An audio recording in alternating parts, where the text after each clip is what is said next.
So, a topic of real controversy at the hip, trochanteric bursitis. Does this still exist? Or actually, is there something else that tends to cause pain around the lateral hip? If you're ready to find out, let's dive in. Hey everyone, Khalid here. Welcome back to Clinical Physio. So in today's video, we're going to talk about patients who have pain around the lateral or outer side of their hip, where previously it was thought that patients who had pain here were suffering from a trochanteric bursitis, bursitis of the greater trochanteric bursa. However, times have changed and we've moved on to realize that there is something else likely to be going on when patients have pain around this area. So in this video, we're going to explore the anatomy, we're going to explore what is likely to be going on instead, and how we treat that condition in practice. Let's start with some anatomy. So now let's take a look at the trochanteric bursa. This bursa sits over the greater trochanter of the femur, which gives it its name, and is also why it is sometimes referred to as the greater trochanteric bursa.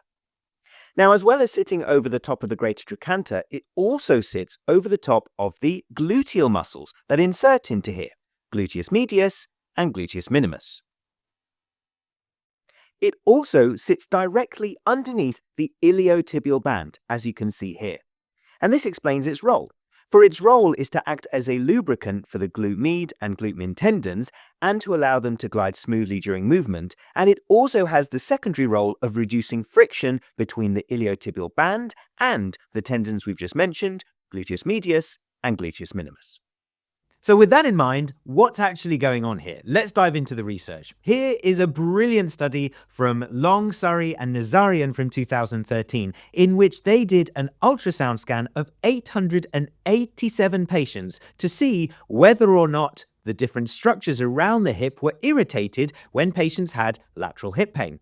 So what did they find? They found that in only 8% of patients with pain on the outside of the hip was the greater trochanteric bursa actually the main primary structure that was irritated for these patients. Instead, they found that the main culprits of pain were the tendons of the gluteus medius and gluteus minimus tendons. And in fact, when patients did have this pain on the outside of their hip and the greater trochanteric bursa was inflamed, it was seen to be a secondary effect of the tendons being irritated rather than the bursa being the primary problem itself. Okay, well, so what? Why does all this matter? Well, it's crucially important to explain because in the past, when it was thought that the bursa was the key structure involved in the patient's symptoms, we would treat the bursa. Patients would have a steroid injection to try and reduce the inflammation of the bursa, or they might even have surgery with a bursectomy where the bursa was completely removed. But lo and behold, they would come back to clinic because their pain was still there, because it's not actually the bursa that is the problem.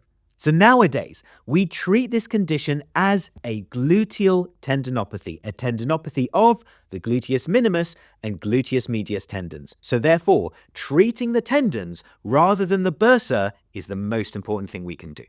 So the main roles of those tendons are hip abduction and hip internal rotation. So as a result, what kind of exercises are we going to be giving our patients to help with their symptoms? Well, it's going to be a gradual loading program where we're gradually increasing the load through those tendons to get them stronger and able to function better in practice. So I split my exercises into early stage, mid stage, and late stage.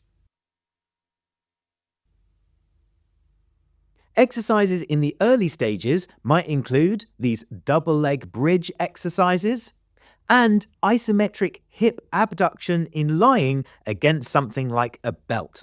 The idea here is that both of the contractions in these exercises need to be low and slow. Low intensity, where the patient is not pushing with all of their power, but instead working hard to control the position of the pelvis as they do the contraction. So low and slow. Slow contraction with low intensity, making sure that it's comfortable and not irritating their symptoms. Then we might move on to some mid-stage exercises like lunges and squats. Here, the idea is that we want to work on maintaining the position of the hip in a neutral line when the patient is squatting or lunging.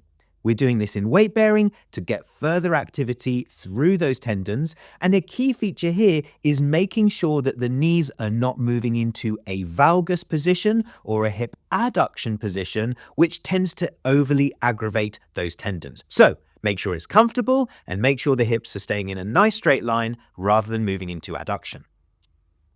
And in the final stages, we're using exercises like you can see here with a hip hinge exercise and a box jump exercise as some examples. Here, the idea is that we're obviously weight bearing on a single leg, so putting much more activity through the tendon, and also subjecting the hip to positions of adduction as well as neutral, meaning that the tendon is going to have to work harder in order to perform its role. Now, in the early stages, we were saying that we don't want the hip to move into adduction, which is correct because we don't want to irritate it. However, in the latter stages, we want to start loading the hip into adduction because it's going to have to cope with the demands of these movements in the future. So in these environments, make sure that the patient is still comfortable and coping and not getting over aggravation of their symptoms because the adduction will be much harder for them. So everyone, I really hope you've enjoyed this video. If you have, please support us by smashing that like button and subscribe to our channel for more updates. Remember, we've got our Instagram account @ClinicalPhysio for brilliant resources, and we've got our membership platform, member.clinicalphysio.com. Now on membership, we have a brilliant webinar, Greater Trochanteric Pain Syndrome, which goes through all the key things that you need to know, expanding on what we've gone through in today's video. So if you want to have access to this, check out membership with the link in the description below for everything you need on Greater Trochanteric Pain Syndrome. My name's Khalid. Thank you so much for watching. See you soon here on Clinical Physio.